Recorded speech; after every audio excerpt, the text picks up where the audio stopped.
My wife whispered at dinner. Someone invited me to dinner.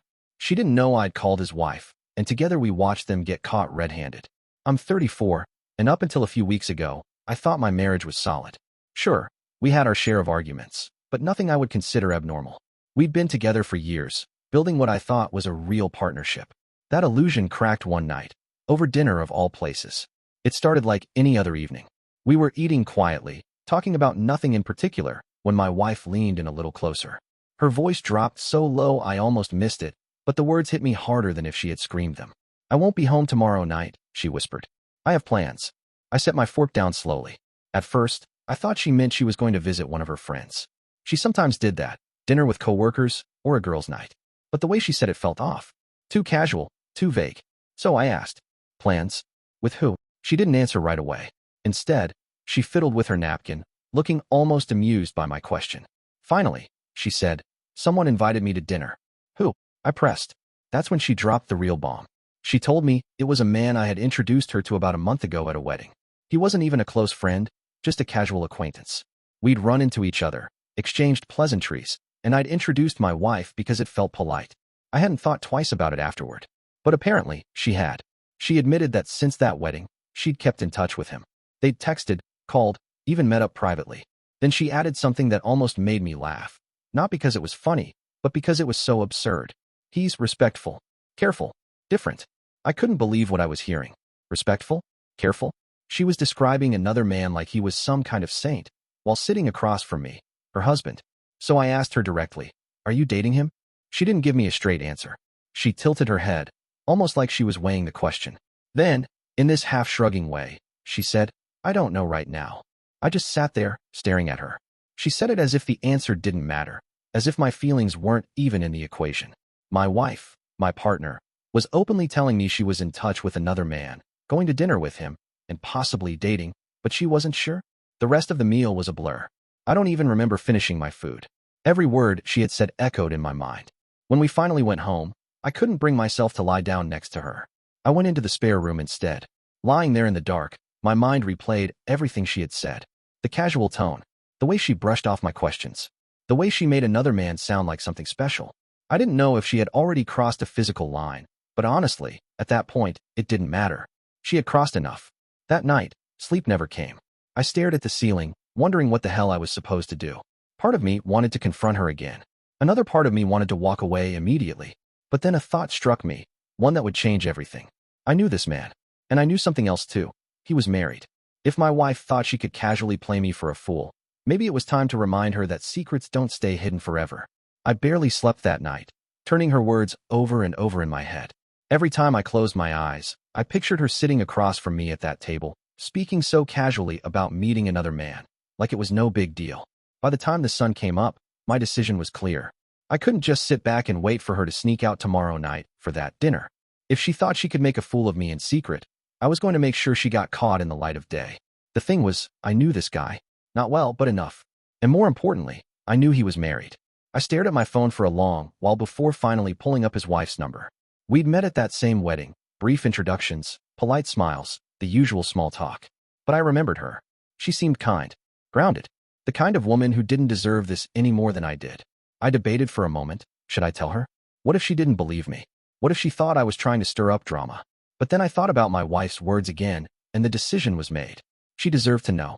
When she answered, her voice sounded tired, like she'd just woken up. Hello. I hesitated for a second, then said, Hey, I don't know if you remember me. We met at Mark and Julia's wedding a month ago. She cut in.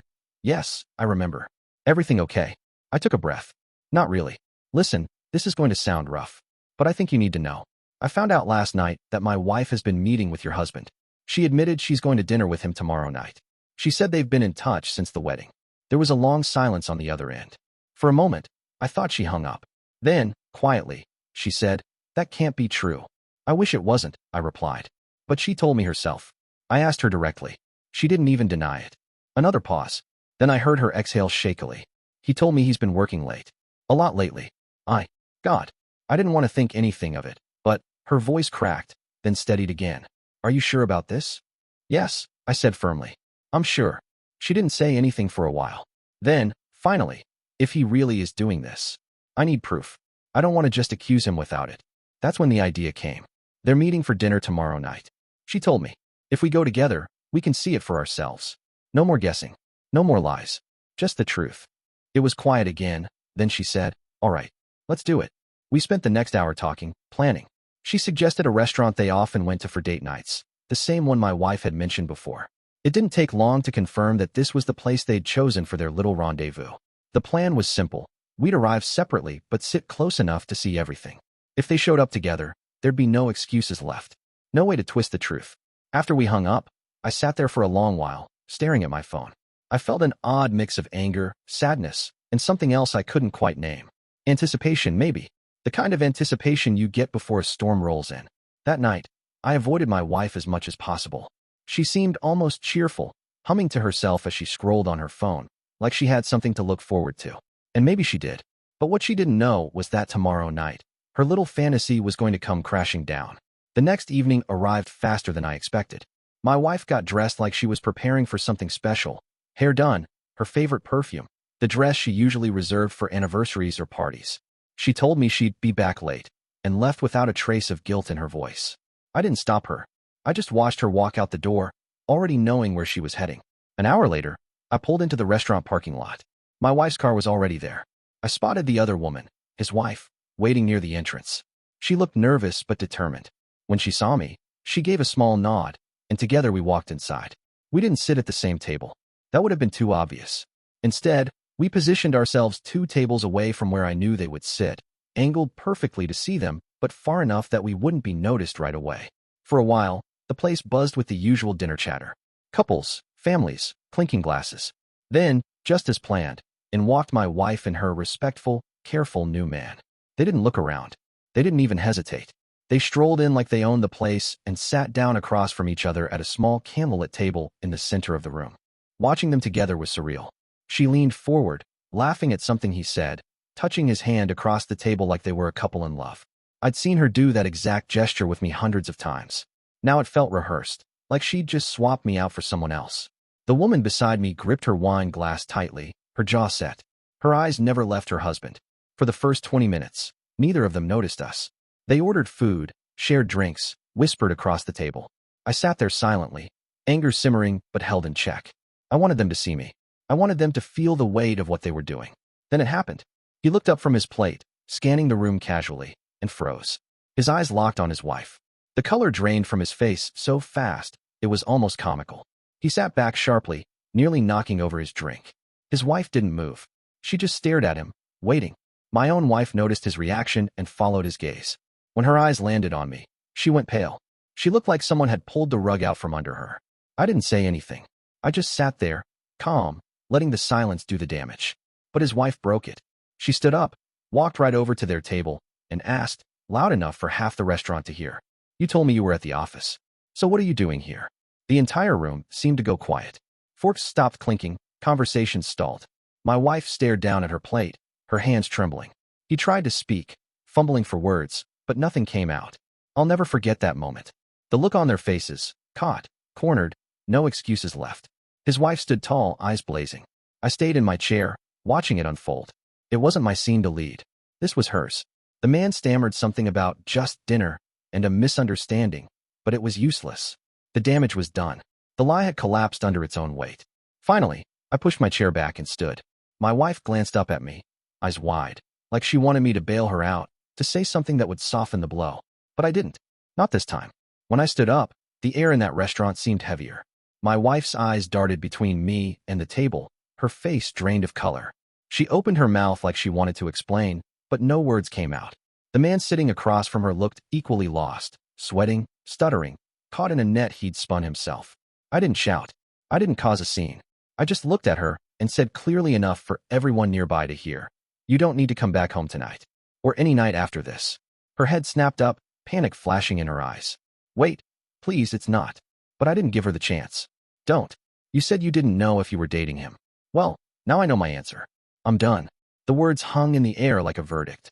Her lips trembled, but she couldn't argue. She'd been caught red-handed in front of me, his wife, and half a restaurant of strangers. The other woman turned to her husband then. Her voice didn't waver. "You lied to me. Over and over. And for what?" "This."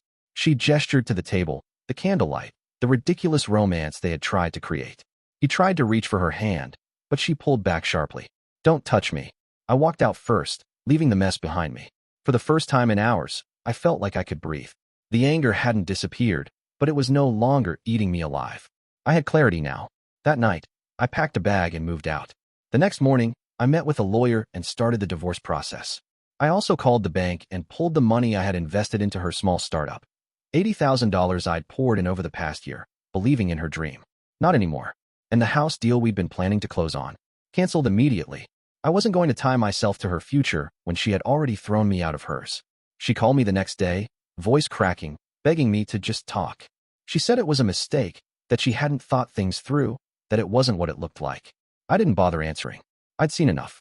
3 days later, something happened I didn't expect. My phone rang, and it wasn't her this time.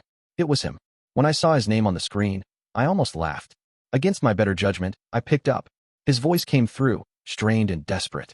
Listen, I know you hate me, but can we talk? Please. I don't know what to do. My wife won't even look at me. She's talking about leaving. He broke off, sounding like he was holding back tears. I just need advice. I don't want to lose my family. I sat there, silent for a moment, letting his words hang in the air. This man, this so-called respectful, careful man, was calling me, of all people, begging for help after helping destroy my marriage. Here's my advice, I finally said. You should have thought about your family before you sat down at that table with mine. And then I hung up. Looking back, I sometimes replay that night in my head. The restaurant, their faces, the way the truth landed like a hammer. It almost feels surreal, like a scene from a movie. At the time, it was brutal, painful. But now, I feel lighter, stronger.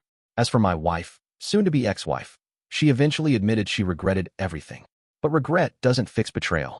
And I'm not the man who's going to clean up the mess she chose to make. So that's my story.